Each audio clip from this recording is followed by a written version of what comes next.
안녕하세요. 오늘 말씀 중에 국민들의 실망과 우려 여기에 김건희 여사 문제가 중요하다고 보시는지 궁금하고요.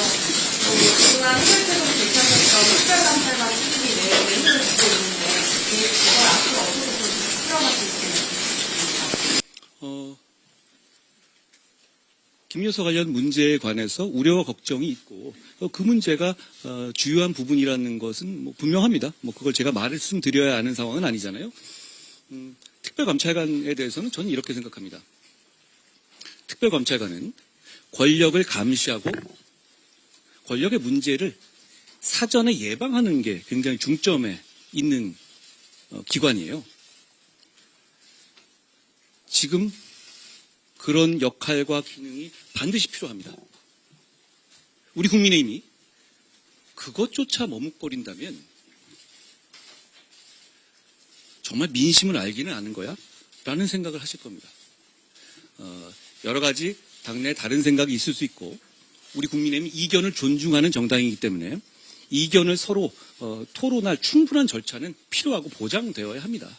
그렇지만 저는 결국 우리 국민의힘이 등 떠다밀지 않고 변화와 쇄신을 주도해야 한다고 생각합니다. 그 첫걸음이 특별감찰관, 지금 문재인 정부 5년 내에 핑계대면서 미뤄왔고 지금 우리가 2년 반 동안 해오지 않았던 특별감찰관을 우리가 자발적으로 주체적으로 추진하는 길이 될 것이라고 저는 생각합니다. 예, 정광종 기자님.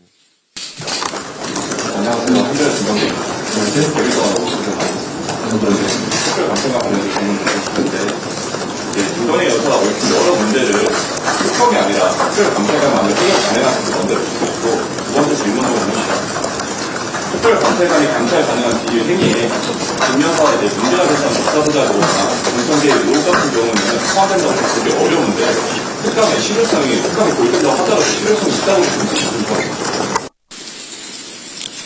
특감이 있었으면 지금의 문제가 많이 안 생길 수도 있었지 않았을까요? 그러니까 과거에 여러 가지 문제들이 좀 과거로 돌아가 보면 조금 더 조심하는 것만으로도 불필요한 오해나 불필요한 걱정을 끼치지 않을 수 있었던 점들이 많이 있었다고 저는 생각합니다. 그러니까 앞으로라도 절대 그런 일이 없도록 하겠다는 다짐을 저희가 보여드려야 한다고 생각해요. 당연히 의미가 있다고 생각합니다. 그리고 여러 가지 지금 많은 얘기들이 있지만 그 중에 얘기가 되는, 국민들이 보기에는 그냥, 너무한데? 라고 하는 부분도 있으실 거고, 그리고, 이건 좀 더 설명이 필요하지 않나라고 생각하는 부분도 있으실 겁니다. 그걸 다 포괄해서 하나의 제도로 모두 해결하거나 그럴 수는 없겠죠. 다만 중요한 건, 우리 정부 여당이 국민들의 걱정에 대해서 적극적으로 반응하고 변화와 쇄신의 주체가 되기 위한 이 태도와 입장을 보이는 거라고 생각합니다. 그런 의미에서 저는 특별감찰관 제도를 저희가 추진하는 것이 큰 의미가 있다고 생각합니다. 또 말했습니다. 우리 이윤중 기자님이 아까 전에 결과가 있어야 된다고 말씀 주셔서 취임 100일 동안 우리 대표님의 행보를 보면 제안의 연속으로 좀 보입니다. 여러 가지 김건희 여사나 대통령실 변화에 대해서 많은 제안을 하셨는데 이 부분에 대해서 어떤 성과가 있고 향후 어떤 평가로 또 내리실지에 대한 이야기 좀 듣고 싶습니다. 평가는 여러분이 하시는 것이고 정치인은 겸허하게 할 일을 하는 겁니다. 그런데 최근 한나 동안 계속 저희의 이런 노력에 언론인 여러분께서 주목하시지 않았습니까? 역시 저희의 자체적인 노력이 아무 의미가 없는 것이었다면 그렇게 주목하지 않으셨을 것이고 대통령실도 저는 변화의 길로 가고 있다고 봅니다. 지금 저는 충분히 지금 민심과 저희가 요청하는 이 국민의 눈높이에 맞는 길을 찾기 위해서 대통령실에서도 나름대로 노력하고 있을 것이라고 생각하고 그래야 한다고 기대합니다. 어떤 결과가 나올지 결과는 제가 아까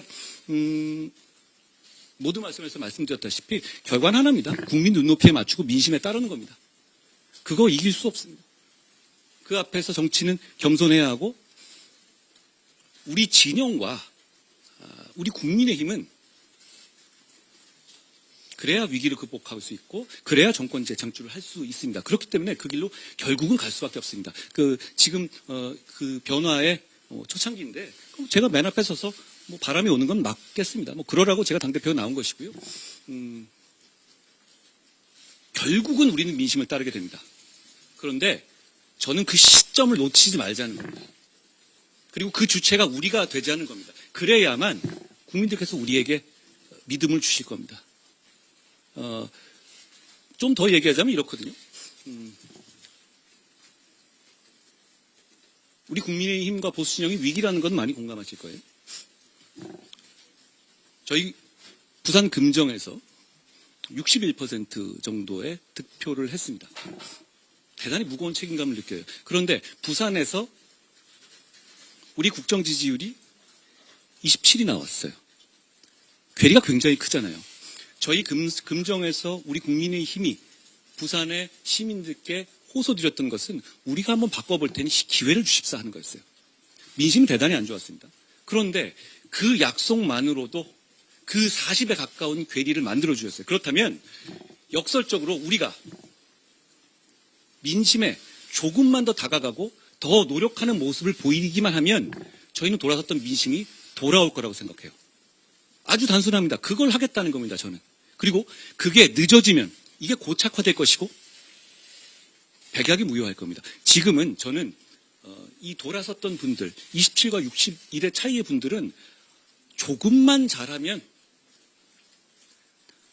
전체주의적 성향을 가지고 선동주의적 성향을 가진 더불어민주당이 아니라 우리에게 대한민국과 본인들의 미래를 맡길 준비가 돼 있다고 생각합니다.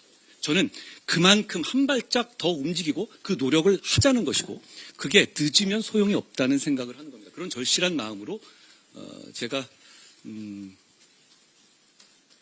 문제를 해결하고 극복하겠다고 나서는 것이라는 말씀드립니다.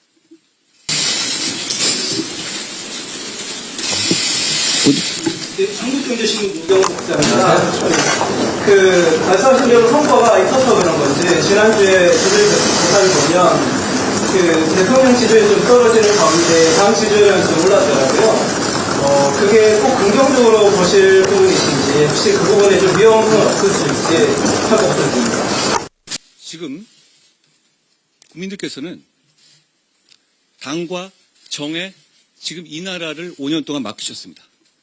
그 책임감을 저희가 느낍니다. 비록 소수당이지만 저희는 무한 책임을 지는 집권 여당입니다.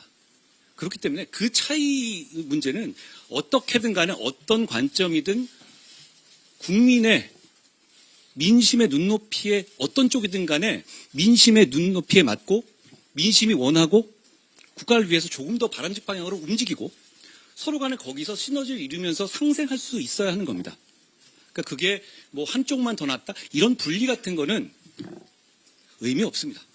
2년 반이나 남았습니다. 2년 반 동안 우리는 정부와 함께 좋은 나라 만들고 국민들에게 좋은 일을 해내야 됩니다. 2년 반 동안 아무것도 안 하고 버틸 수가 없어요. 그렇기 때문에 저는 오히려 이 문제를 빨리 해결하고 다음 페이지로 가자는 겁니다. 가서 4대 개혁하고 경제 살리고 민생 더 챙기고 물가 더 챙기고 미국의 정치 변경과 중국과의 관계에 더 집중하고 그러자는 겁니다. 그러기 위해 문제는 지금 그러기 위해서는 지금 우리가 당면하고 있는 부정적인 이슈를 정면으로 맞닥뜨려서 국민 앞에 우리가 주체적으로 해소하지 않아서는 그 다음 페이지로 갈 수가 없습니다.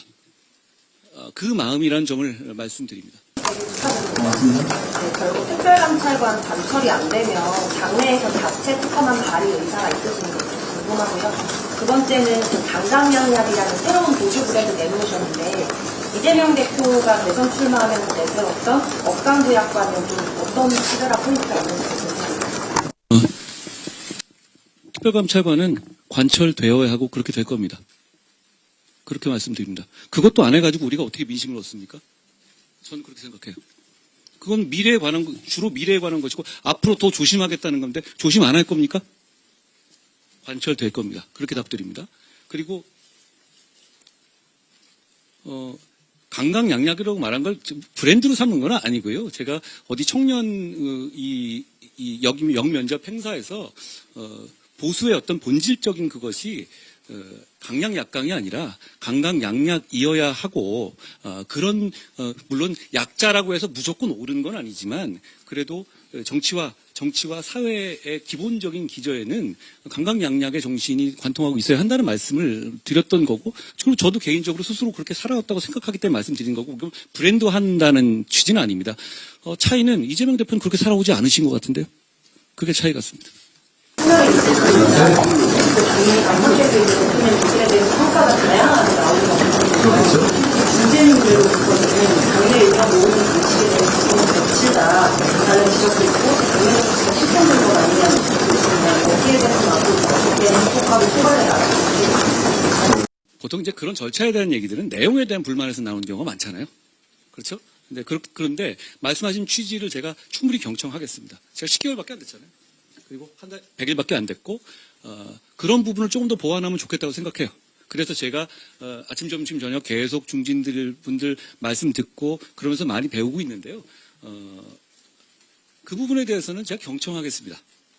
그렇지만 그게 어떤 진전이 있거나 그러기 위해서는 지금까지 해왔던 거에 대한 관성들이 있잖아요.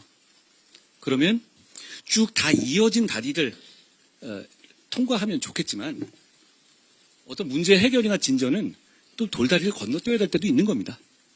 그런 위험을 감수하고 돌다리를 건너뛰려는 그런 용기가 없이 문제가 해결되지 않죠. 그리고 상황이 제가 지금 하려는 것이 변화와 쇄신이잖아요. 지금까지의 어떤 당정관계라든가 이런 부분에 대해서 이걸로는 안 되겠다는 그런 당원과 국민들의 어떤 전폭적인 생각을 가지고 제가 이 자리에 와 있습니다. 그러면 저는 그 마음을 따라야 되고 그리고 그걸 위해서 고민해야 되는 겁니다. 그렇지만 이세진 기자님 말씀처럼 많은 분들의 말씀을 지금 경청하고 있는데요. 제가 부족한 점이 있다면 더 채워가면서 가겠습니다.